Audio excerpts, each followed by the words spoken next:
TV7 Israel News is made possible thanks to your generous donations. Shalom, good evening. This is TV7 Israel News broadcast to you from Jerusalem. And in today's top stories, the IDF Chief of General Staff affirms Israel is well prepared for an all-out war. The Islamic Republic of Iran warns that the window of opportunity to salvage the 2015 nuclear agreement is not unlimited in time. The United States condemns the Iranian-backed Houthis in response to a cross-border terror attack against a civilian airport in Saudi Arabia.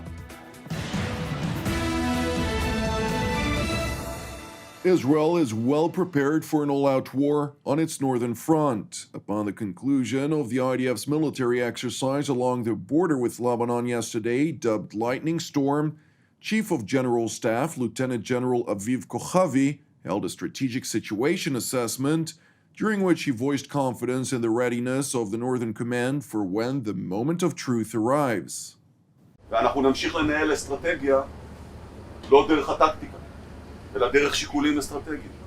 ואם נגיע למצב הזה של המתיחות, אז אנחנו נדע להפעיל את כל השיקולים שחלקם נפרסו פה על המסך, אבל אתם מוכנים למלחמה. It is interesting to know that the current assessment forecasts that in the event of an all-out war, Israel will have to contend with a number of fronts. The most challenging threat remains the Lebanese-Iranian proxy Hezbollah, which is expected to operate out of both Lebanon and Syria. The threats posed from Syria also include additional Iranian-backed militias, which are expected to assist Hezbollah. However, their capacity to challenge the Israeli military are significantly lower. In tandem, Iran's proxy in Gaza, the Palestinian Islamic Jihad, may also attempt to challenge Israel from the Hamas-controlled enclave. Nevertheless, the latter are expected to restrain their involvement for fear of significant Israeli reprisal that will threaten the Islamist Hamas's grip on power. Another threat taken into account in case of an all-out war relates to the Iranian-backed Houthi militia in Yemen, which had recently attained offensive capabilities capable of reaching southern Israel. Well, a senior military official who spoke to TV7 on condition of anonymity stopped short from elaborating on the scope of the IDF's so-called target bank. He stressed, quote, "If Iran drags Israel into war, the regime will have to contend with the full weight of Israel's military might. It will not be spared." The official noted, however, that such a scenario is highly unlikely at this stage, since the Iranians are not suicidal. With regard to Iran's nuclear ambitions, the official mentioned that the presiding assessment by the IDF's Military Intelligence Directorate, from the moment of a decision, it will take the Iranians up to 2 years to develop a nuclear weapon. It is important to mention that this assessment contradicts evaluations by other intelligence agencies in both Israel and other Western countries, which have mentioned the following: from the moment of breakout, a duration of 4 months up to 1 year. Meanwhile, the Ayatollah regime is evidently anxious to see U.S. sanctions, which have crippled Tehran's economy, lifted with no delay. The tremendous damage that the sanctions cause with every passing moment to the beleaguered Iranian economy has brought forth a three-core strategy that includes actions on the ground coupled with threats and unyielding diplomacy. In recent days, senior regime officials have ratcheted up nuclear-related threats, including a latest statement by Foreign Minister Mohammad Javad Zarif, who warned that the window of opportunity for the United States to return into compliance with the 2015 nuclear deal is not unlimited in time.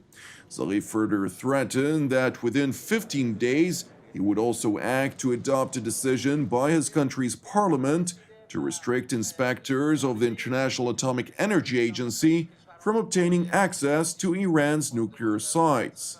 Separately, Tehran's top leadership continues to emphasize its demand that the United States should be the first to resubmit itself to the 2015 nuclear agreement before the Islamic Republic would return into compliance, despite U.S. President Joe Biden's outright rejection of this demand. اینکه چه کسی باید آغازگر باشد در این راه و قدم را پیش بگذارد، فکر میکنم جای تردیدی وجود نداره. ما از تعهد خارج نشدیم تا گام اول رو برداریم. اون کشوری که از تعهد خارج شده به مدت حدود 3 سال و این همه ظلم بر ملت ما روا داشته، برخلاف مقررات بین المللی، برخلاف تعهدی که در قطعنامه 2231 داشته، امروز موظفه، نه امروز، هر ساعتی که تأخیر بکنه پا روی قانون و توافق و مقررات بین المللی گذاشته. Alongside its blatant threats and unwavering stance on the public stage, the Islamic Republic is evidently leaking details of its nuclear-related activities on the ground. Alongside a UN report on an Iranian intercontinental ballistic missile development project conducted in cooperation with North Korea, a new confidential report by the International Atomic Energy Agency unveiled that Iran had started producing natural uranium metal in breach of the JCPOA, the technical term for the 2015 nuclear agreement. It is important to explain that to use uranium metal for a nuclear weapons core, Iran would need approximately 0.5 kilogram of highly enriched uranium metal. And in contrast to enriched uranium metal has almost no civilian purposes. When asked about this latest revelation, U.S. State Department spokesperson Ned Price said the following. This is, and everything we have said about Iran's behavior in recent weeks and months, it's the steps it has taken to further distance itself from the JCPOA.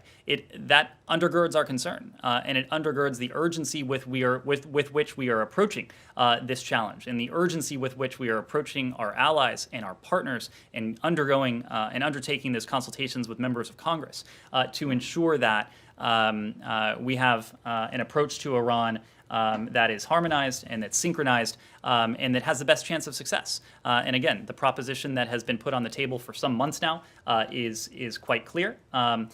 We continue to urge Tehran to resume full compliance with the JCPOA.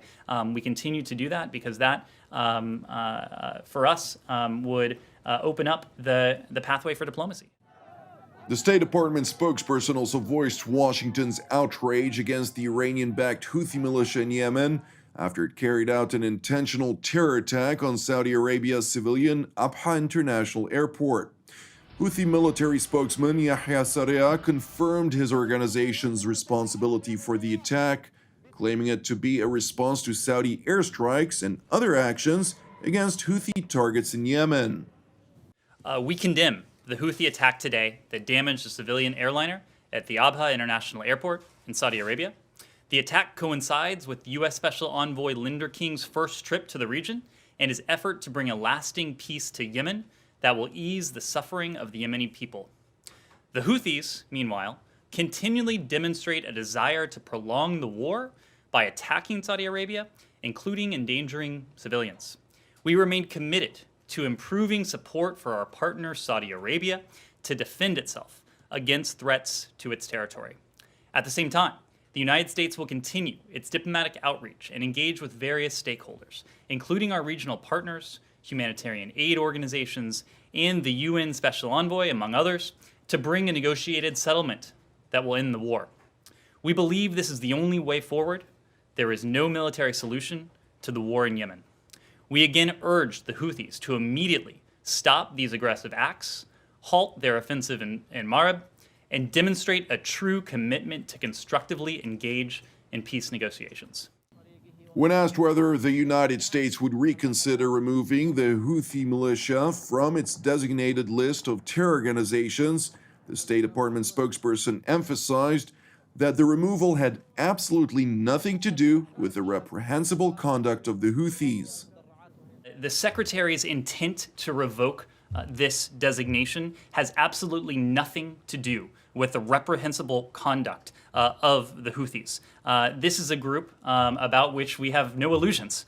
They are responsible for attacks against civilians, for the kidnapping of American citizens. As I said in the topper as well, we are committed to working with our partner Saudi Arabia to help Saudi Arabia defend its territory against such further attacks. What the Secretary's intent to delist was about, on the other hand, it was about the humanitarian consequences of the last-minute designation from the prior administration. We have heard from the UN, we have heard from humanitarian organizations the world over that this move would accelerate what is already, by most accounts, the world's worst humanitarian catastrophe. Thank you for watching us. For more of TV7's productions and reports, including a variety of programs and editorials, I encourage you to visit our website at www.tv7israelnews.com. And as part of TV7 Israel's prayer initiative, I would like to encourage you today to join myself and the team here in Jerusalem to lift up Somalia in prayer for its salvation and peace, alongside prayers for our persecuted brothers and sisters around the world, in addition to our ongoing prayers, of course, for the peace of Jerusalem, the salvation of Israel, for all those who are impacted by the corona contagion and its numerous ramifications worldwide. Separately, I would also like to thank all of you who partner with TV7 Israel. Your dedicated monthly support, both by means of prayer and finance, is of vital importance for our ongoing operations. I'm Jonathan Hassan, wishing you an Erev Tov u'Mevorach, and we will see you again tomorrow at the same time.